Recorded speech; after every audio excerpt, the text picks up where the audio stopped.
Guys, Mel Gibson has been on an absolute roll. I see him all over my thread. Now you guys are now sending me more videos to watch from him. Apparently Oprah has something to do with this. Haven't seen a video yet, but I see her name in the title.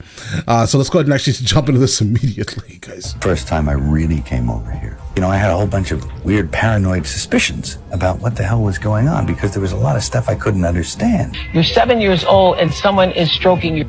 It feels good. What happened? Our future. No. We can't gloss over that. You're 7 years old and someone is stroking you. It feels good.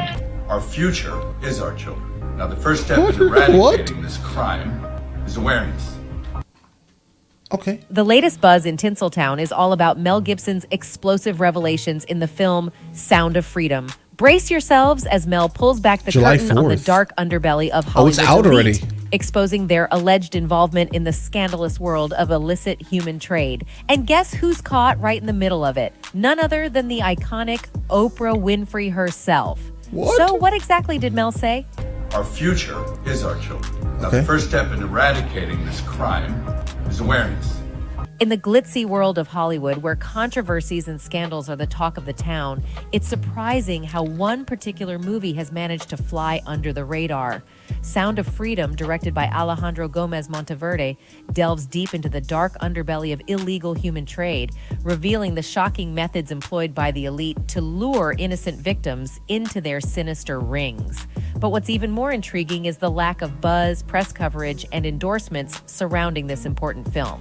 Why is I a can film imagine. starring a big actor, an established director, and being promoted by Mel Gibson is not being shown in cinemas? It seems the message of the movie has ruffled some powerful feathers. Guys, hold on. Why, you ask?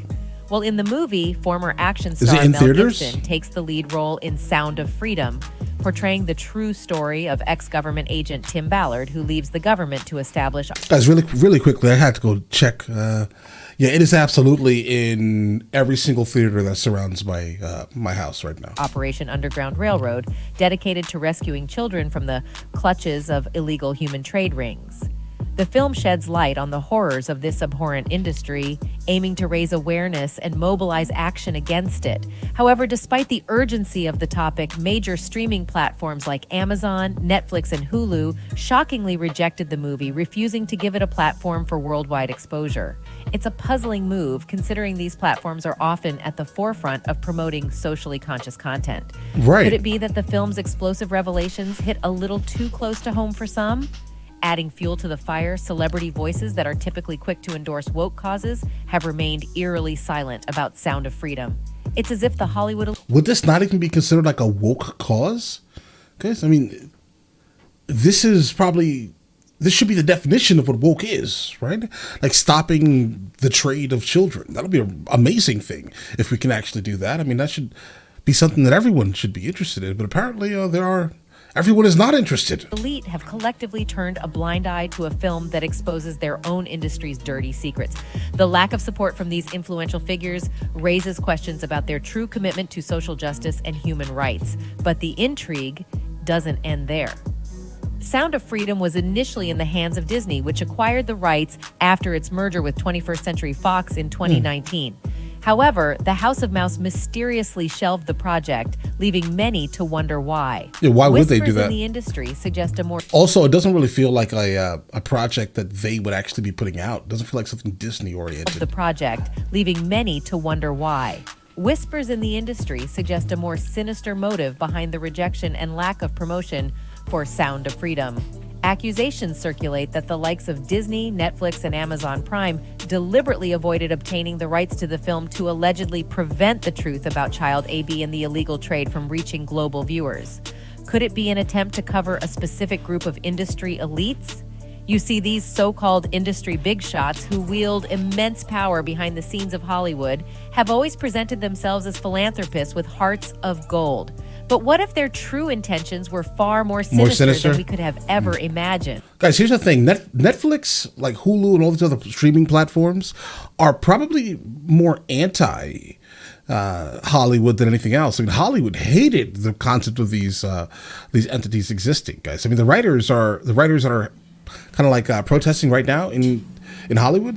They're kind of against this. This is kind of one of the things they're They're protesting the concept of these streaming platforms. I don't think that Netflix would purposely go out of their way to block something that would kind of give the middle finger to Hollywood in a sense, right? I don't think that that's a thing. There has to be more to it.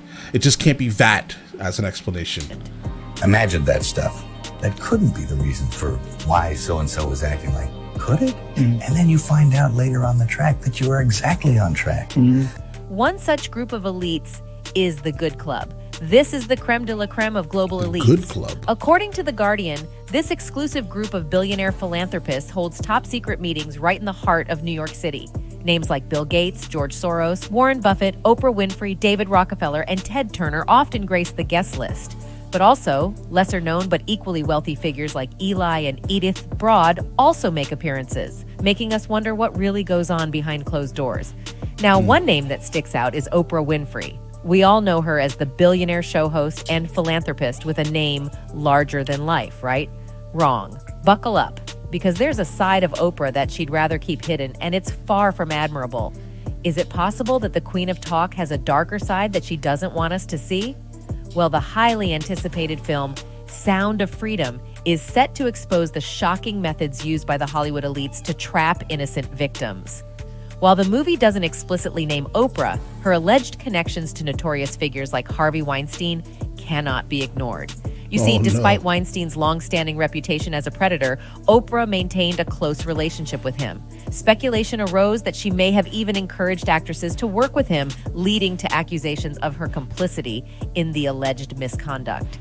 These allegations conflicted with Oprah's public persona as a champion of women's empowerment and a supporter of the hashtag #MeToo movement. Some argued that her association with Weinstein demonstrated a double standard in her treatment of accused individuals.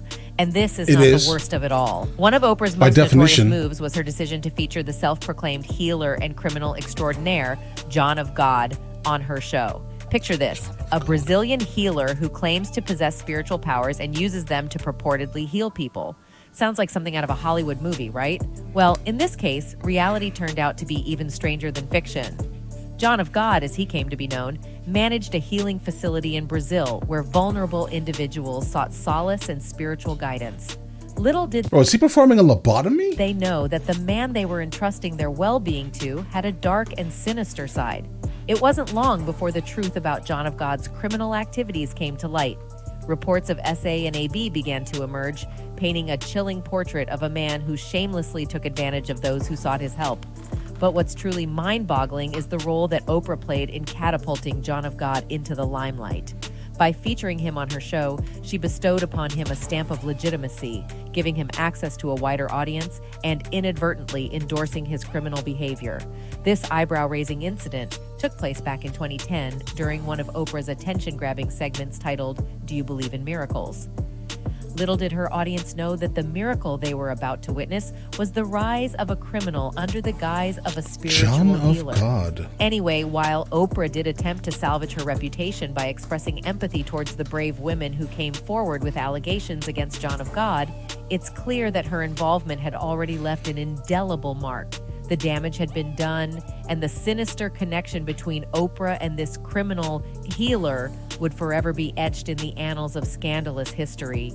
And as if this is not bad enough already, Oprah Winfrey's Leadership Academy for Girls in South Africa has always been a hotbed of controversy. Right, it has been though. In 2007, Oprah opened the Leadership when I think she lost like a whole school of girls one time. Academy for Girls, inspired by Nelson Mandela and her promise to him. Little did anyone know that this venture would become a hotbed of controversy, stirring up whispers and skepticism from day one. As soon as news broke about Oprah's ambitious project, the South African government wasted no time in expressing their disdain. They criticized the exorbitant cost of the school and questioned its relevance in a country plagued by poverty. But did Oprah let that deter her? Not a chance. With an air of grandiosity and a touch of arrogance, she forged ahead, creating a glitzy institution that boasted luxurious salons and extravagant gyms. And that's when the conspiracy theories began to take flight. Whispers spread like wildfire, with many suggesting that the lavish school served as a front for something much darker: illegal human trade. The opulence and extravagance Or maybe it was a raised rumor, eyebrows and guys. fueled suspicions that Maybe. innocent young girls were being groomed for a life of exploitation. While no concrete evidence ever surfaced to support these scandalous claims, it's impossible to deny that the whispers added a layer of intrigue and suspicion to the already controversial academy. But it didn't stop there. Scandals and controversies soon plagued the institution, exposing a dark and seedy underbelly that Oprah had fought so hard to keep hidden. One shocking incident involved an employee named Virginia, whose role involved overseeing the dormitories. It was discovered that she had engaged in highly inappropriate conduct with not one, but multiple students between the ages of 13 and 15. These vulnerable... Yeah, but who hired her, guys? Like, obviously, if someone is going to be looking over the dorms of these schools, we kind of need to know where this person is from, obviously. Was this person from the United States of America? She was vetted here, brought over there, or is she from there? There are so many questions regarding like that very specific thing. It was discovered that she had engaged in highly inappropriate conduct with not one, but multiple students between the ages of 13 and 15. These vulnerable young girls, handpicked by Oprah herself, fell victim to the very person entrusted with their care. It was a stain on Oprah's reputation and a disturbing reflection of the Academy's inner workings. Desperate to salvage her image and protect the brand she had built, Oprah swooped in with a team of investigators to uncover the truth, but the darkness didn't dissipate with Virginia's scandal. Less than 2 years later, another controversy erupted within the walls of Oprah's Academy. Disturbing revelations emerged, shedding light on a culture of violence and intimidation among the students. It was revealed that a 15-year-old girl had been pressuring victims into silence, coercing them not to report the physical altercations to their parents or authorities. Shockingly, 7 students were suspended for their involvement in intimidating behavior and inappropriate acts. Despite Oprah's attempts to address these issues, it seemed that the problems were deeply ingrained within the Academy's very foundation. I would say the problems are probably more ingrained in the culture. Like if you're building a school in like a third world country or second world country, etc., you have to understand that that our norms are not their norms. Guys, like there are still schools that will literally put their hands. Teachers will put their hands on your kids, guys. Right. So I mean, if we're looking through the lens of very specifically the United States of America, or from the lens, we have to understand that cultural difference and societal norms are slightly different, right? But when it comes to the concept of teachers eliciting some type of fornication, let's say, from the kids, that is unfortunately widespread in many third world countries, not specifically this school here. It comes down to the problem of literally where you put the school, the culture that surrounds it. That is probably something that happens normally. Meanwhile, it's not okay. Fans have not been shy about expressing their disgust for the alleged actions of these Hollywood elites. One fan commented, "She's a handler, and I'm happy to see more people are becoming aware of the toxic person she truly is." Anyway, that's it for this video, folks. Bye. All right, guys. If Oprah does have anything to do with it, then that's obviously shame on her, bro. We need to go straight towards that and fix that issue, right? But from what I've heard here, the only thing that I can definitely tell you that I can put on her completely would be the Harvey Weinstein, friendship.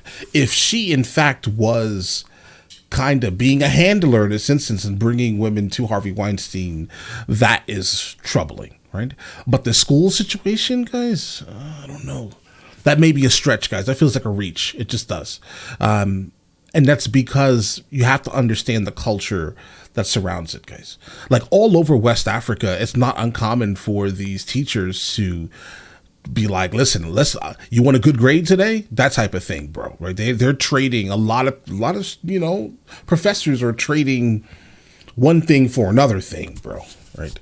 And there are many documentaries about that very specific thing. That's why when I hear this regarding it, you have to understand the culture and societal norms that surround things, guys, right? So the schooling thing, I'm gonna pass on that one. But the Harvey Weinstein issue is an issue, bro. All right. But all right, listen. So what I'm gonna probably do though, I have a movie channel, guys, Logical Movie Reviews with Mr. L. Boyd. I'm gonna see if we can find it somewhere or maybe probably wait until it hits DVD or somewhere where we can actually see it. If it's available online to view, that'll be great.